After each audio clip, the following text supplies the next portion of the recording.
So hey there guys, Ishak from Shaqtech here, bringing you another video.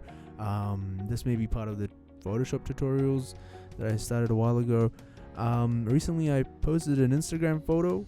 This is the Instagram photo here, and a lot of people couldn't believe that this was the original photo I started with, and they couldn't really see how that turned into this and how I use that and manipulate it into this. So what I thought I'd do is show you the real basic how I manipulated into this photo and show you where it actually is in this photo. A lot of people actually couldn't notice where it was. And yeah, I won't show you exactly every step for the final product of this photo.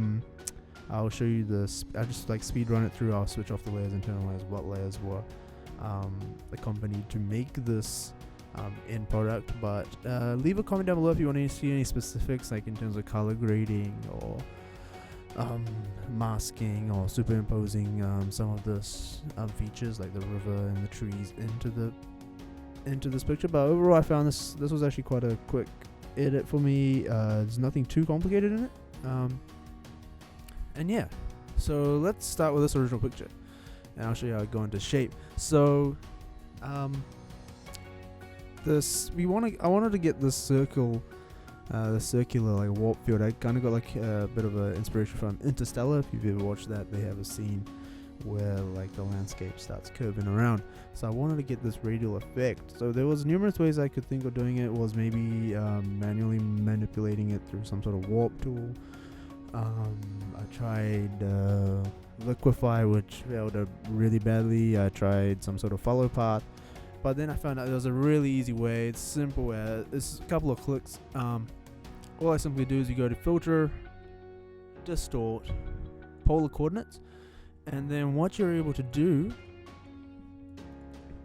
is get your image radialized. So it becomes this circular feature.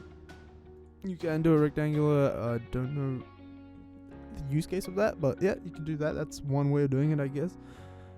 This is a really cool feature if you have some sort of landscape, mountains and stuff. Like I've seen people make caves using this technique. Real simple. So if I press OK on that, you get this rendering. So this is like pretty much the basis of what you see as the outside of my image. So to bring it to what you see in that Instagram photo, what I do is I bring down the crop. Try and fit as much as I can without you seeing the distorted lines. Enter.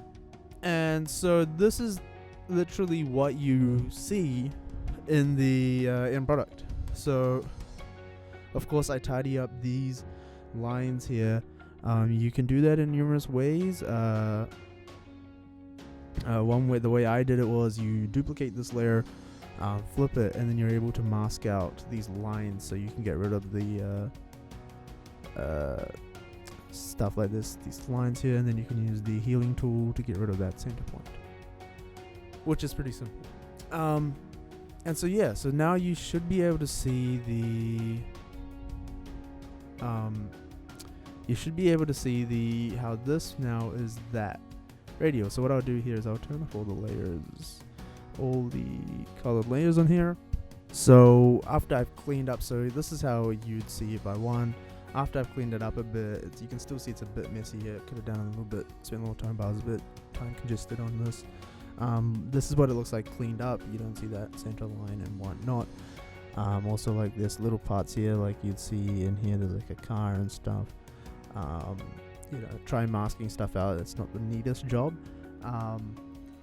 but it doesn't look as bad. Remember, like this areas here, like you can handle that with the lighting and color grading in the post. So your color grading can actually hide stuff like that. So yeah, and then I'll briefly just tell you what I did.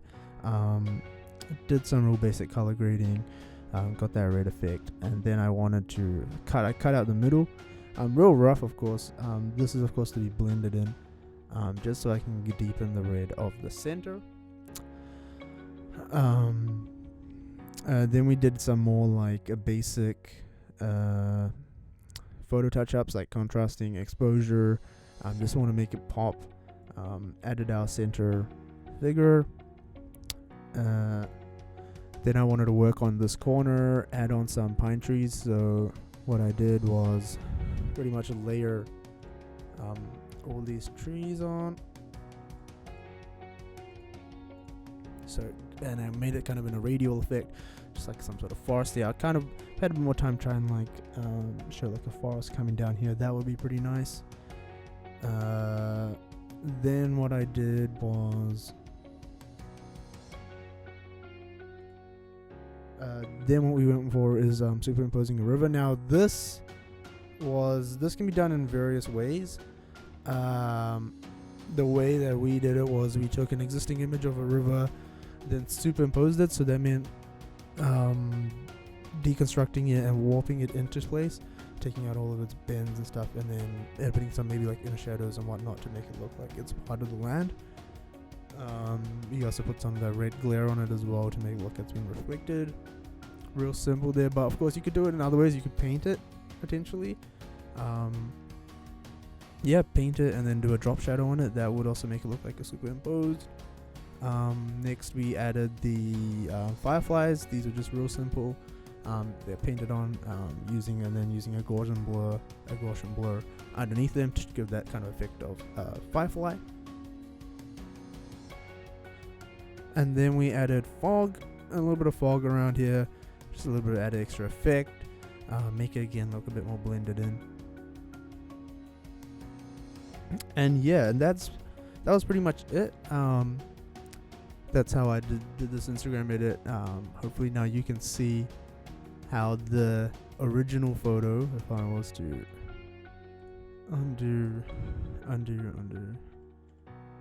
how this original photo came to this. It is still one of the, it is the main part of the image, just a bit more manipulated. Shows how easy it is to get that radial effect, and color grade. So leave a comment down below if you want to learn anything else. I can do a color grading tutorial if you want, if need be. Let me know if there's anything else you want to see.